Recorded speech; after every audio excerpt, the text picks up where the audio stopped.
Viewers, आप सबको मेरा नमस्कार और जोरदार तालियों से अभिनंदन करिए केंद्रीय मंत्री गजेंद्र सिंह शेखावत जी का। शेखावत जी, माइक। सबसे पहले तो आपने हरियाणा में लठगाड़ दिया, महाराष्ट्र में भगवा लहरा दिया। ये जो विराट विजय शुरू हुई है हरियाणा से, जब 240 सीटें आई भारतीय जनता पार्टी की, तो कहा गया कि बीजेपी का सूर्य अस्त हो रहा है। राहुल गांधी कह रहे थे, मैं गारंटी देता हूं कि अब की बार पहले हरियाणा हराएंगे, फिर महाराष्ट्र हराएंगे, फिर गुजरात हराएंगे और फिर सरकार बनाएंगे। लेकिन ऐसा क्या हुआ पिछले 3 महीने के अंदर कि स्टोरी टर्न हुई है?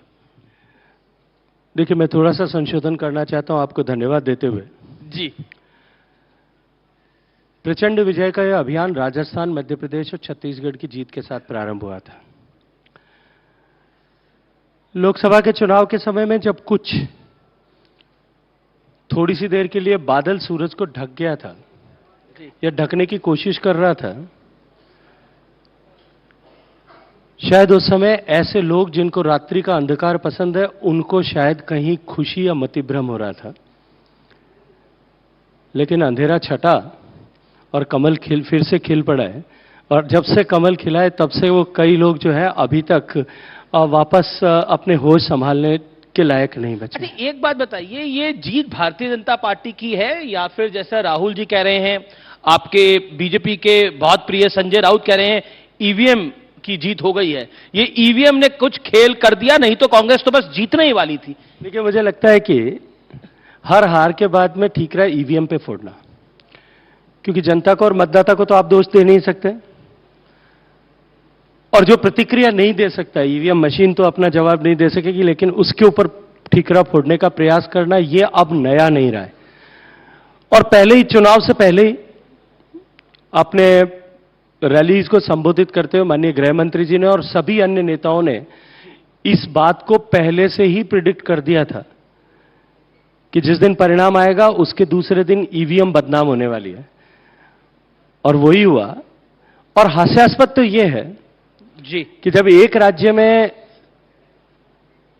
भारतीय जनता पार्टी के विपक्ष में खड़े हुए मोर्चे को विजय प्राप्त हुई है और दूसरे राज्यों में प्रचंड बहुमत के साथ में महायुति की सरकार बनी है, जनता ने आशीर्वाद दिया है, तब हम एक तरफ कह रहे हैं कि ईवीएम ने जो है, ईवीएम में छेड़छाड़ हुई और दूसरी तरफ नहीं हुई। क्या है? नया नैरेटिव बना दिया है। अब एक नया नैरेटिव है जो लुटियंस दिल्ली में भी चल रहा है और साउथ बॉम्बे में भी चल रहा है, और विपक्षी खेमा इस नैरेटिव को बहुत आगे बढ़ चढ़ के बता रहा है। वो कह रहा है कि एक राज्य जीतते हैं, दूसरा जितवा देते हैं। हरियाणा जीते, जम्मू कश्मीर जितवा दिया, महाराष्ट्र ये खुद जीत गए और हमको झारखंड जितवा दिया। अब ये नया नैरेटिव तैयार हुआ है, इसका जवाब क्या है? मुझे लगता है कि 75 साल के वयस्क लोकतंत्र में, जी, एक ऐसे देश में जो दुनिया का सबसे बड़ा लोकतांत्रिक देश है, एक ऐसे देश में जो लोकतंत्र की जननी है, एक ऐसा देश जिसने लोकतांत्रिक व्यवस्था को लाखों बलिदानों के बाद में स्वीकार किया, प्राप्त किया है, जी, उन बलिदानों के ऊपर और उस वयस्क होते हुए दुनिया के सबसे बड़े लोकतंत्र, जिसके लोकतांत्रिक देश होने के नाते पूरे विश्व भर में जिसके प्रति अगाध श्रद्धा है, इस तरह की अपनी हार की खिसियाट को व्यवस्था पर डाल करके वो देश को बदनाम करने और देश के लोकतंत्र को बदनाम करने वाले लोग कभी देश के हितैषी नहीं हो सकते। लेकिन क्या आपको लगता है जो एक संशय है ईवीएम को लेकर, उस पे, क्योंकि अब तो कांग्रेस एक बहुत बड़ा आंदोलन चलाने की बात कर रही है, कह रही है कि जैसे भारत जोड़ो यात्रा निकली थी देश में मोहब्बत की दुकान खोलने के लिए, वैसे ही अब मतपेटी का दौर वापस लेके आना चाहते हैं, बैलेट को वापस लेके आना चाहते हैं। उसके लिए राहुल गांधी मैदान में निकलेंगे तो मजबूरन सरकार को झुकना पड़ेगा और यह कराना पड़ेगा। देखिए, देश किसी भी ऐसा विषय जिस पर भारत गर्व कर सके और हम भारत के 140 करोड़ लोग गर्व कर सकें, मैं बहुत सारे एग्जाम्पल्स दे सकता हूं। जी, कोविड का टीका बनाने से लेकर के हमारी एयर स्ट्राइक और सर्जिकल स्ट्राइक, जो एक सटीक जवाब आतंकवाद के विरुद्ध देश की सेनाओं ने और देश की सरकार ने पूरे विश्व भर के लोगों को दिया था कि भारत और भारत के विरुद्ध चलने वाली हर गतिविधि चाहे वो देश की धरती से हो रही है या दुनिया की किसी और धरती से, भारत अब उसे स्वीकार नहीं करेगा। उससे लेकर के जितने भी ऐसे विषय पिछले वर्षों में हुए नई संसद बनने तक, हर उस विषय पर इस तरह की टिप्पणियां करके, संदेह पैदा करके भारत के लोगों को गर्व करने वाले उस विषय से दूर करना और पूरे दुनिया के मन में भारत के प्रति एक संदेह उत्पन्न करने का षड्यंत्र जी कुछ लोगों ने हमेशा के लिए अंगीकार कर लिया है। भारत की इस लोकतांत्रिक व्यवस्था जिसकी चर्चा आज पूरे विश्व भर में है, दुनिया के बड़े तकनीकी के क्षेत्र के पुरोधा जिसकी चर्चा करते हैं, एलन मस्क जैसे लोग जिसकी बात करते हैं कि अमेरिका में वोट गिने जा रहे हैं और भारत में कुछ घंटों में इतने अरब वोट गिनकर, करोड़ वोट गिन करके, 80 करोड़ वोट गिन करके फैसला हो जाता है।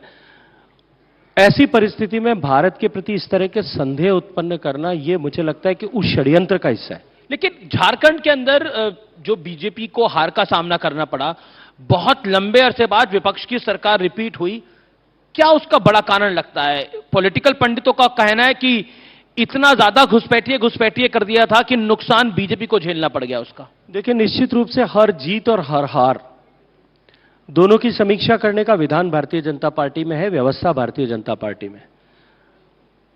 केवल राज्य के दृष्टिकोण से नहीं, हर विधानसभा के दृष्टिकोण से एक गहन चर्चा मंथन हो कि क्यों या करके यहां इतनी अनुकूलताओं के होते हुए भी इस तरह के परिणाम आए। पर आपको लगता है झारखंड में हिंदू मुसलमान जो हुआ चुनाव, उसका नुकसान हो गया, घुसपैठिया वर्सेस? मुझे लगता है कि अभी थोड़ा सा जल्दी होगा कि इसके बारे में मैं टिप्पणी करूं, क्योंकि जिन लोगों के पास में जिम्मेदारी है वो इस पर विस्तार से समीक्षा कर रहे हैं।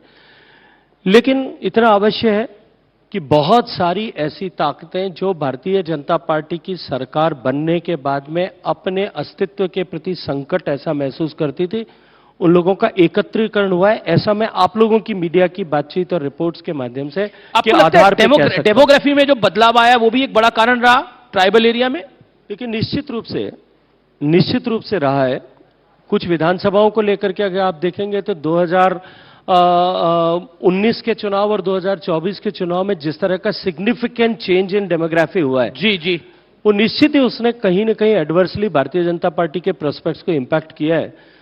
और मैं ये मानता हूं कि अभी पूरी चिंतन विचार सब कुछ होने के बाद में जनता का फैसला है। देश जो है, प्रदेश की जनता ने जो मैंडेट दिया है उसको शिरोधार्य करते हुए आने वाले समय में हम किस तरह से बेहतर वहां कर सकें, प्रभावी विपक्ष की भूमिका निभाते हुए हम किस तरह से छत्तीसगढ़ को भी सबका साथ, सबका विकास, सबका विश्वास, सबका प्रयास इस मंत्र के साथ में जोड़े रखते हुए, झारखंड को भी उसके साथ में जोड़े रखते हुए काम करें, इसके ऊपर हम सब मिलकर के काम